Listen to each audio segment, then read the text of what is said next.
ناظرین گرامی السلام علیکم ورحمۃ اللہ وبرکاتہ۔ سیدھی بات کے خصوصی بات میں آپ لوگوں کا استقبال ہے۔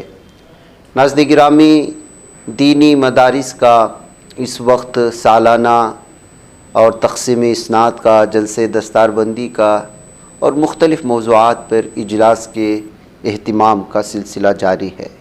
ایسے میں شہر بنگلور کا مشہور و معروف ادارہ دارالعلوم سعیدیہ بنگلور، جو بہت پرانا ادارہ بھی ہے اور پھر جو ہے اسلاف کی روحانی یادگار بھی ہے، تعلیم و تہذیب کا آبشار بھی ہے، اس کے بھی جو ہے جلسے دستار بندی اور تقسیم اسناد کے عنوان پر سالانہ جلسے کا انعقاد کیا گیا تھا، جس میں حضرت مولانا اکبر شریف صاحب ندوی، شیخ الحدیث و نائب محتمم دارالعلوم شاہ ولی اللہ بنگلور، اور حضرت مولانا ڈاکٹر محمد مقصود عمران صاحب رشادی، امام و خطیب سٹی جامع مسجد محتمم جامع العلوم بنگلور، اور دیگر علماء کرام، جس میں قابل ذکر حضرت مولانا ڈاکٹر فاروق اعظم حبان صاحب قاسمی، محتمم دارالعلوم محمدیہ و مالک رحیمی شفا خانہ بنگلور، تمام لوگوں نے جو ہے اس موقع پر شرکت کی تھی۔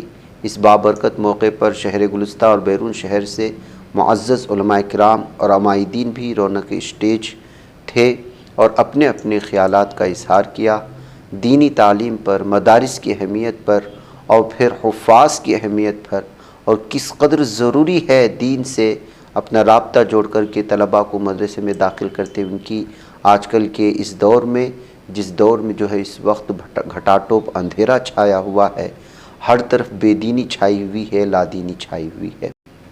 ناظرین گرامی، آپ کو بتاتا چلوں کہ مدرسہ نہ صرف معروف و مشہور ہے بلکہ شہر بنگلور کا بہت ہی مشہور اور بہت ہی قدیم ترین ایسا مدرسہ ہے جہاں پر اکثریت جو ہے وہ یتیموں کی ہوتی ہے، یتیم طلباء کی ہوتی ہے، اور سال بڑے پیمانے پر یہاں سے حفاظ بھی فارغ ہوتے ہیں۔ بہرکیف اس موقع پر جن علماء کرام نے جو ہے بیانات جاری کیے اور یہاں پر جس طرح کے پروگرام پیش کیے ہیں اور مدرسے کے ذمہ داران محتمم احباب نے کیا بیان دیا ہے، ان تمام چیزوں کا نظارہ آپ یہاں پر کر سکتے ہیں۔ اصل میں صحیح حالات تو یہ دونوں حضرات ہیں، مولانا طفیل صاحب بھی، مولانا فضیل صاحب ہیں، جو پوری طرح ادارے کو جانتے ہیں۔ ہمارے مولانا عبدالرحیم صاحب ماشاءاللہ رشادی رحمۃ اللہ علیہ اس ادارے کو قائم کیا تھا تقریباً 38 سال پہلے۔ ماشاءاللہ بہت محنت سے، مجاہدوں سے قربانی دے کر، ایک مرتبہ جو انتقال سے پہلے ہم لوگ آئے تھے تو وہ بتا رہے تھے کہ اس مدرسے کی خدمت کے لیے میری آنکھ چلی گئی، میرا گردہ چلا گیا، اور جو ہے میں نے بہت مجاہدوں کے ذریعے سے ادارے کو پروان چڑھایا ہے۔ تو ماشاءاللہ بچوں کی بڑی تعداد شروع ہی سے یہاں رہی ہے، اور بچے بہت سے حافظ بن کے یہاں سے نکلے ہیں، 38 سال میں بہت سے بچے ماشاءاللہ فارغ ہوئے، اور ایک نام اس ادارے کا ہوا۔ اور حضرت مفتی اشرف علی صاحب رحمۃ اللہ علیہ، مجھ سے پہلے بڑے حضرت، اور پھر مولانا مولانا صغیر صاحب امیر شریعت اس کے سرپرست رہے۔ تو ماشاءاللہ ادارہ چل رہا، بیچ میں کچھ حالات آئے تو ماشاءاللہ پھر اس نے کروٹ لی صحیح رخ پر۔ ماشاءاللہ اب تعداد بھی بچوں کی بڑھ گئی، وفات بھی بڑھ گئے، اور تربیت کا اور تعلیم کا نظام بھی ماشاءاللہ اس ادارے میں اچھا ہو گیا۔ اور اللہ کا کرم ہے کہ یہ حضرات، ان کو ایک ٹیم ملی ہے جو ماشاءاللہ جو مخلصین کی ہے، جس میں علماء بھی کچھ ہیں، اس میں ماشاءاللہ ایڈوکیٹ بھی ہیں، ڈاکٹر حضرات بھی ہیں، سب نے مل کر دوبارہ ان حضرات کے ہاتھ مشورہ کیا۔ تو اس کے جو یعنی مسائل تھے، اللہ کا کرم ہے کہ اکثر مسائل حل ہو گئے۔ اور ہمارے ماموں ہیں دلی میں، اس میں بمبئی میں رہتے ہیں، ماشاءاللہ قادری صاحب، تو ان کے اصرار پر جو ہے میں یہاں آیا، ورنہ میں اس لیے کسی بھی ادارے کا جو ہے ذمہ داری لینا میرے لیے مشکل ہے، اس لیے کہ میں ادارے میں پڑھاتا ہوں اور تبلیغ کے تقاضے اتنے ہوتے ہیں کہ ملک کے، باہر کے، اندرون کے، بیرون کے، تو وقت دینا مشکل ہوتا ہے۔ تو لیکن ان کے اصرار پر، ان حضرات کی یعنی کہ حکم پر، میں جو ہے ادارے میں مجھے ان حضرات نے یعنی سیکرٹری کا عہدہ دیا کہ آپ سیکرٹری ہیں۔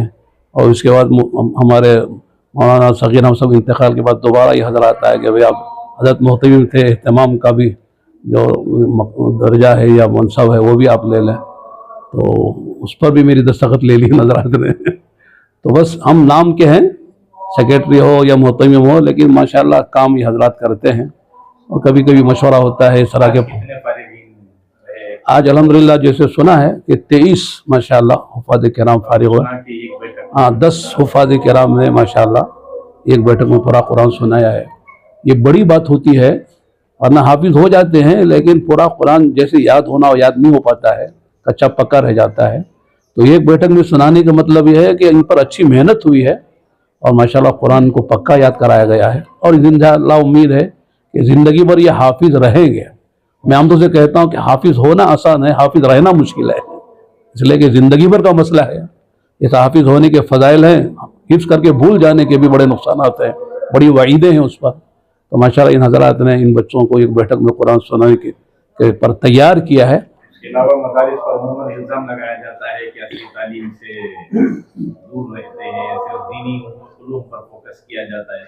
इस इदारे ने उसे भी गलत साबित करने में हाँ, यानी ये हालात ऐसे भी पैदा हो जाते हैं और वो होना भी चाहिए कि एक आलिम को इल्म दीन के साथ, शरीयत के, कुरान हदीस के और अरबी के साथ असली उलूम जो ज़रूरत के दर्जे के हैं, जिसके वजह से आदमी की शर्मिंदा ना हो, कभी शहनमानी ना हो, उसे अंग्रेज़ी भी आती है। हम आमतौर से कहते हैं कि 3 ज़बानें कम से कम आदमी, एक तो उर्दू हमारी इंटरनेशनल ज़बान है, जहाँ भी जाओ हम दुनिया में तकरीबन हर बर आज़म में गए हैं, हर बर आज़म में उर्दू बोलने वाले, अरबी बोलने वाले और इंग्लिश, 3 ज़बानें अगर आदमी को आती हैं तो हर जगह जा सकता है। और भी दूसरा यह है कि अपने सूबे की जो ज़बान है, कन्नड़ ज़बान, उस ज़बान में भी वो 4 ज़बानें आमतौर से होनी चाहिए। अभी मैं एक हफ़्ता पहले भोपाल गया था, हमारे नज़दीक एक शाख वहाँ चलती है, उसमें भी जलसा था, बहुत ज़ोरदार जलसा किया उन्होंने। पूरे शहर के जितने उलमा हैं सब जमा थे। तो वहाँ एक तालिब इल्म में माशाल्लाह हिंदी में तकरीर की,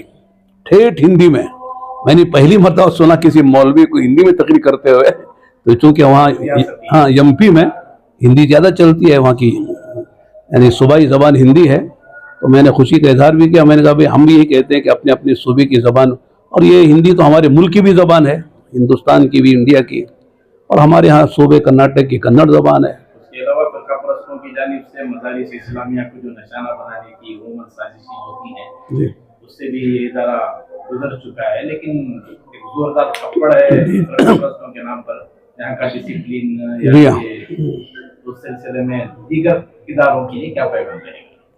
अरे बेहतर है कि हमारे यहाँ यानी जो चीज़ जहाँ से अच्छी मिले लेना चाहिए।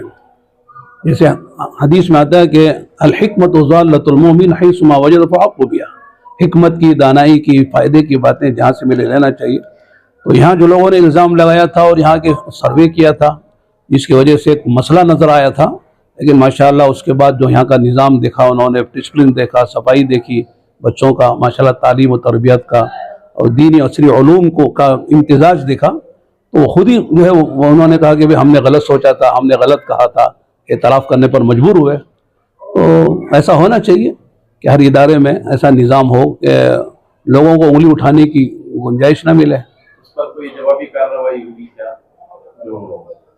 हाँ, वो हो गई, जवाबी कार्रवाई भी हुई। उसके बाद जो है वो हुकूमत की सियासी लोग भी आए, वो लोगों ने भी उसको हल किया। मसला कोई मसला नहीं था।